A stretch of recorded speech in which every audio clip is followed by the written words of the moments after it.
Hi everyone, welcome back to my channel. Today we'll be making this basic fall wreath. This is my first DIY for my quick and easy home decor DIY series on my channel, so stay tuned for more easy DIYs. And if you're new, don't forget to subscribe.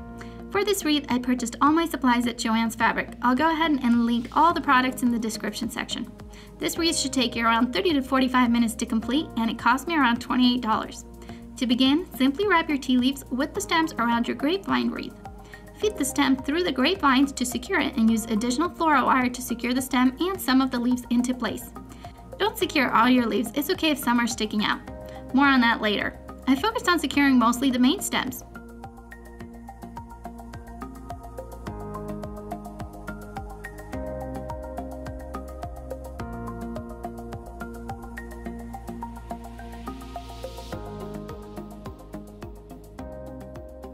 Make sure and stick any remaining wire into the wreath, and if possible, wear gardening gloves to protect your hands because I did get stabbed by the wire at some point and was bleeding, so be cautious.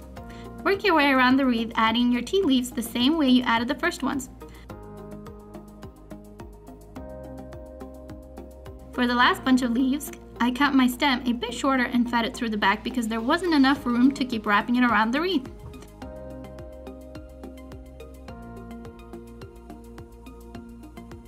Don't forget to secure it with the wire just as you did the others. Okay, at this point your wreath should look pretty uneven. To shape it out, trim away any leaves that stick out too much and put them to the side. I used my wire cutters to trim it. Following that, use some hot glue and reattach the trimmings onto your wreath, filling in empty spots to even it out. Okay, here's what it looks like without any berries.